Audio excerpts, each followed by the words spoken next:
जी। अस्सलामु अलैकुम वरहमतुल्लाहि वबरकातुहू नहमदुहु व नसल्ली अला रसूलिहिल करीम अम्मा बाद फ़अऊज़ु बिल्लाहि मिनश शैतानिर रजीम बिस्मिल्लाहिर रहमानिर रहीम रब्बि इश्रह ली सदरी व यस्सिर ली अमरी वहलुल उक़दतम मिन लिसानी यफ़क़हू क़ौली रब्बना ज़िदना इल्मा अल्लाहुम्मा फ़क़्हिना फ़िद्दीन आमीन या रब्बल आलमीन। आगाज़ तफसीर रकू नंबर 12 का आज की तफसीर को देखते हैं।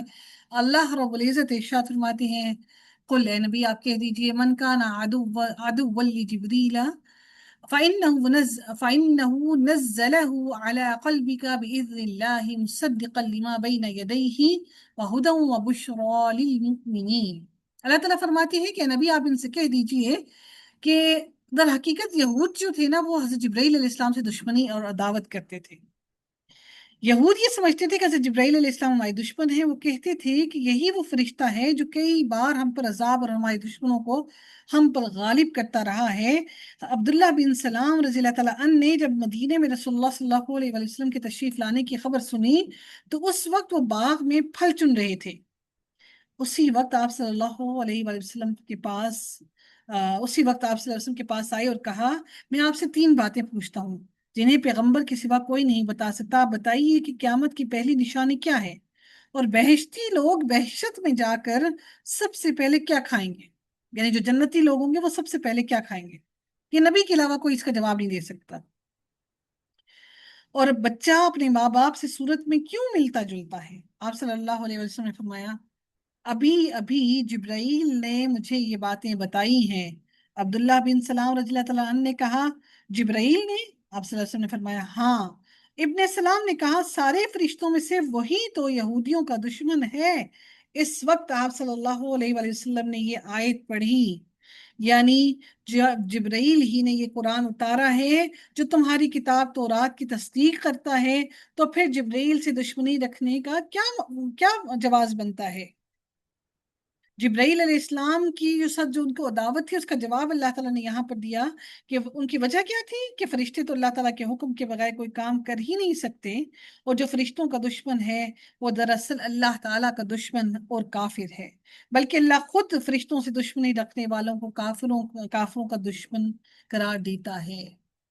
क्योंकि हजरत जिब्राइल अलैहिस्सलाम जो है वो उन पर अजाब लेकर आते, उनके ऊपर जो जिन कौमों पर अजाब आया, तो कहते हैं कि वो तो अजाब लेने लाने वाले फरिश्ते हैं।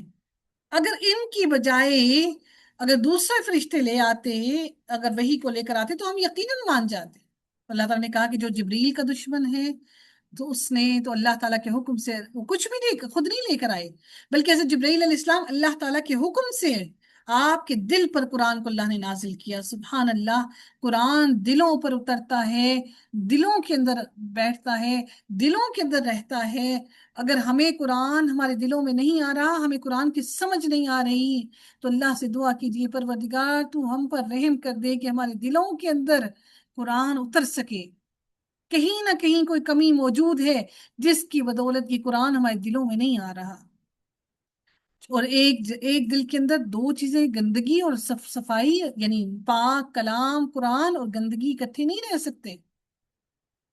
जो अपने से कब्ल की तस्दीक करने वाला, यानी कि जो हमसे उससे पहले जितनी भी किताबें नाजिल हुई उन सब की तस्दीक करने वाला है। और ईमान वालों के लिए हदायत और खुशखबरी भी है। किसकी? जन्नत की खुशखबरी है। रब कायनात फरमाते हैं, मन काना अदुव्वल लिल्लाहि व मलाइकतिही व रुसुलिही व जिब्रील व मीकाल। वो कहते थे अगर मीकाईल अलैहिस्सलाम वही लेकर आ जाते तो हम फिर भी मान लेते, क्योंकि वो उनके उनके लिए रिस्क लेकर आते, उन्हें पता था ये फरिश्ते रिस्क के हैं। तो अगर वो लेकर आते वही तो हम यकीनन मान जाते। लेकिन हजरत कौन? हजरत मिकाईल अलैहिस्सलाम तो वही लेकर नहीं आए। अल्लाह ने फरमाया कि जो जिब्राइल का दुश्मन वो अल्लाह का दुश्मन, वो तमाम फरिश्तों का दुश्मन, वो रसूलों का दुश्मन, वो मिकाईल का भी दुश्मन। तो यकीनन अल्लाह ताला फरमाते हैं कि बेशक अल्लाह ताला, तो यकीनन अल्लाह ताला काफिरों का, तमाम काफिरों का दुश्मन है। जो एक का इनकारी है वो सब का इनकार है। वलक़द अंज़लना इलैका आयातिन बय्यिनात वमा यकफुरु बिहा इल्लल फासिकून। और बिलाशुबह यकीनन हमने आप पर वाज़ेह आयात नाजिल की हैं और उसका इनकार फासिकों के अलावा कोई नहीं करता। कुरान की हर हर आयत वाज़ेह है, कोई ढकी छुपी बात नहीं है, सब कुछ वाज़ेह लिखा हुआ है। صرف فاسق ہی ہیں جن کے دلوں میں فسق موجود ہے، وہی ہیں جو قرآن کی آیتوں کا انکار کرتے ہیں۔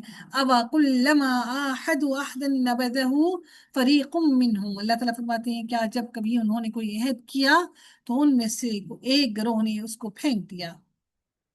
یہاں دوبارہ یہود کے اس کردار پر گرفت کی گئی ہے کہ تورات میں جو نشانیوں کے مطابق یہود نے نبی اکرم صلی اللہ علیہ وسلم کو پوری طرح پہچان تو لیا، مگر ایمان لانے سے انکار کر دیا۔ انہوں نے اللہ کی کتاب جو ان کے پاس تورات تھی اس کا بھی انکار کر دیا، تو ان میں سے ایک گروہ نے اس کو پھینک دیا، بلکہ ان میں سے اکثر ایمان ہی نہیں رکھتے۔ وہ اپنی کتاب تورات پر ہی ایمان نہیں رکھتے تو باقی قرآن پر کیسے ایمان لائیں گے؟ وَلَمَّا جَاءَهُمْ رَسُولٌ مِّنْ عِندِ اللَّهِ مُصَدِّقٌ لِّمَا مَعَهُمْ نَبَذَ، اور جب ان کے پاس اللہ تعالیٰ کی طرف سے کوئی رسول آیا جو اس چیز کے لیے تصدیق کرنے والا ہے جو ان کے پاس ہے، کیا ہے یہودیوں کے پاس؟ کیا ہے؟ کیا ہے؟ تورات۔ تورات، یعنی قرآن تورات کی تصدیق کرتا ہے۔ مشرکین تو مانتے ہی نہیں تھے نا، تو قرآن تو تصدیق کرتا ہی اللہ کی کتاب ہے جو ان کے پاس موجود ہے۔ تو ان لوگوں میں سے ایک گروہ نے جنہیں کتاب دی گئی تھی، اللہ تعالیٰ کی کتاب کو اپنی پشتوں کے پیچھے پھینک دیا۔ یہ کیا کرتے تھے؟ کتابوں کے اوپر گم لگا کے نا اس کو جوڑ دیتے تھے تاکہ لوگوں کو پتہ ہی نہ لگے، گویا کہ وہ جانتے ہی نہیں، اور پڑھنے بھی نہیں دیتے تھے وہ صفحے۔ اچھا ہمارے یہاں کیا کرتے ہیں؟ ہمارے یہاں پتہ کیا ہے؟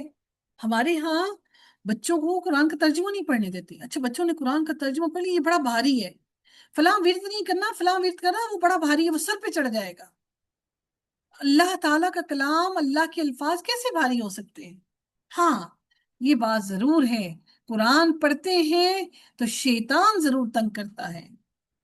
قرآن یقیناً، قرآن کو دل میں بسانا مشکل کام ضرور ہے۔ اس کو جب دل میں بساتے ہیں تو یقیناً جب دل سوچے گندگی سے پاک ہونے لگے گا، اس میں سے گندگی، عداوت، بغض، حسد اور کینہ، یہ سب کچھ نکلنا شروع ہوگا، جب وہ کلین ہونا شروع ہوگا تو کیا آپ کو کوئی تکلیف محسوس نہیں ہوگی؟ وہ جب شیطانیت جسم کے اندر سے نکلے گی اور اللہ تعالیٰ وہ نور کے ذریعے سے ہدایت دلوں میں اتارے گا تو آپ کو کیا لگتا ہے وہ اتنی آرام سے ہو جائے گا؟ تو ہم سمجھتے ہیں کہ شاید کسی نے جادو ٹونے کر دیا، وہ جادو ٹونے نہیں ہوتے، در حقیقت وہ ہمارے نفس کی جنگ لگی ہوتی ہے کہ شیطان ہمارے ساتھ جنگ میں لگا ہوتا ہے کہ کہیں ہم واپس چھوڑ کے واپس دنیا کی طرف پلٹ جائیں، کہ قرآن ہی پڑھ رہے ہیں جس کی وجہ سے سارے مسائل ہو رہے ہیں۔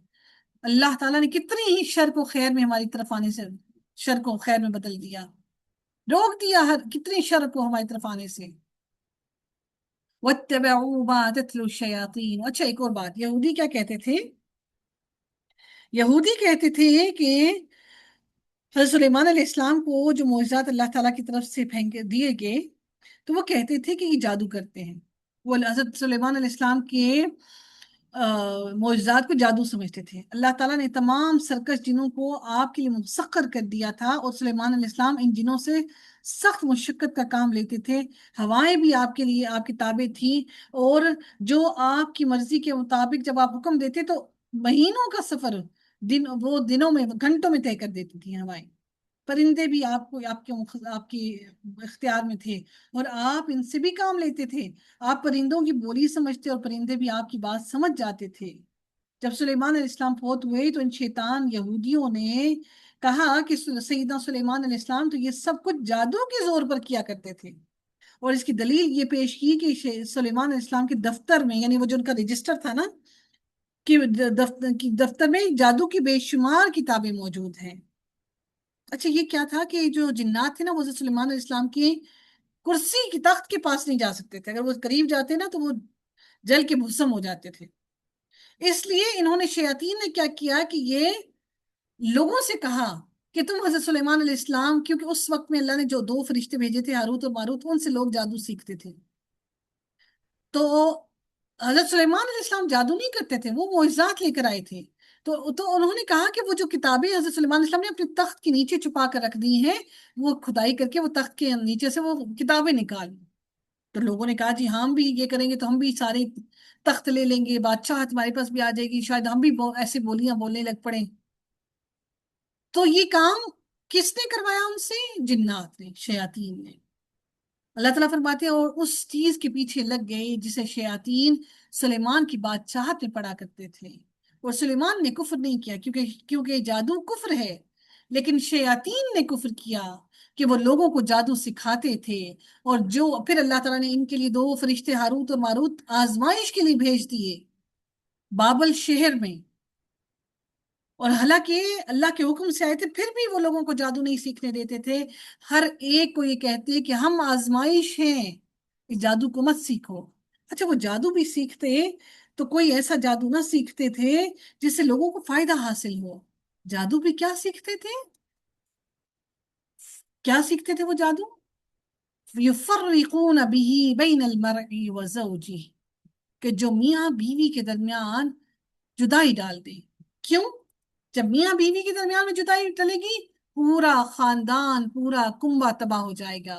बच्चे, औलाद, मियाँ बीवी, माँ बाप, आगे से उन माँ बाप के आगे बहन भाई, मतलब पूरा का पूरा कुंबा तबाह हो जाएगा। सबका सुकून बर्बाद हो जाएगा। वो जनरेशंस उसको भुगतेंगी। इतना बड़ा फितना है मियाँ बीवी के दरमियान में झगड़ा करवाना। तो वो ऐसा जादू सीखते जो मियाँ बीवी के दरमियान में जुदाई डालता। हालांकि वो इसकी सलाह, और फिर भी अल्लाह ने फरमाया कि अल्लाह के हुक्म के बगैर कोई जादू भी काम नहीं कर सकता। इसलिए अगर आपको लगता है तो रुकैया शरिया का एहतमाम करें घर में, सूरह बकरा को घर में लगाएं कि शयातीन घर से निकल जाएं। हमारे वॉशरूम्स खुले हुए होते हैं, वॉशरूम के अंदर शयातीन होते हैं। वॉशरूम्स के अंदर आप कपड़े जो पहने हुए कपड़े उतारते हैं, वो वॉशरूम्स में हैंग कर देते हैं, उनके ऊपर शयातीन का बसेरा हो जाता है, हम फिर वही कपड़े पहन लेते हैं। बाथरूम के अंदर बच्चे इतनी देर लगा देते हैं, हम उनको रोकते नहीं है। वॉशरूम में तो गंदे शयातीन बैठे होते हैं, नहाने में घंटों लगा देते हैं। बाथरूम में, वॉशरूम में क्या काम है टॉयलेट्स में इतनी देर के लगाना? इन चीजों पर अपनी औलाद की परवरिश करें, उनको रोकिए इस चीज से। इसके साथ अल्लाह ताला के इज़्न के बगैर उसमें से किसी एक को भी हरगिज जरर पहुंचाने वाले नहीं थे। और वो ऐसा इल्म सीखते थे जो उन्हें नुकसान पहुंचाता और उन्हें नफा नहीं देता था। हालांकि बिलाशुबा यकीनन वो जानते थे कि जिसने उसको खरीदा उसके लिए आखिरत में कोई हिस्सा नहीं। यानी जो ये जादू सीखेगा, आखिरत में उसके लिए कुछ नहीं बचेगा, वो काफिर हो जाएगा। वो यकीनन बुरा है जिसके बदले उन्होंने अपने आप को बेच डाला। काश कि वो जानते होते, काश कि वो ये जानते होते कि वो कितना बुरा कर रहे हैं, और अगर वो ईमान लाते और वो तकवा इख्तियार करते तो अल्लाह ताला की जानिब से यकीनन बेहतर सवाब मिलता। काश कि वो ये जानते होते कि ये जादू बेहतर न था उनके लिए। नबी करीम सल्लल्लाहु अलैहि वसल्लम को भी ये लोग उस वक्त यही कह रहे थे कि शायद नबी करीम सल्लल्लाहु अलैहि वसल्लम को जादूगर है। हर नबी को लोगों ने यही कहा कि ये जादूगर है। हजरत मूसा को यही कहा, हजरत ईसा को यही कहा, हर हर नबी को यही कहा गया। अच्छा अच्छा, आप लोग कुरान पढ़ना शुरू कर देंगे ना, तो तिलावत करेंगे तो आप लोगों के साथ भी लोग यही लगा देंगे, पता नहीं क्या फूंक फूंक की तावीज कर रहे हैं। अपने आप को शैतान के हिसाब से, शैतान के हथकंडों से महफूज रखने की कोशिश कीजिए।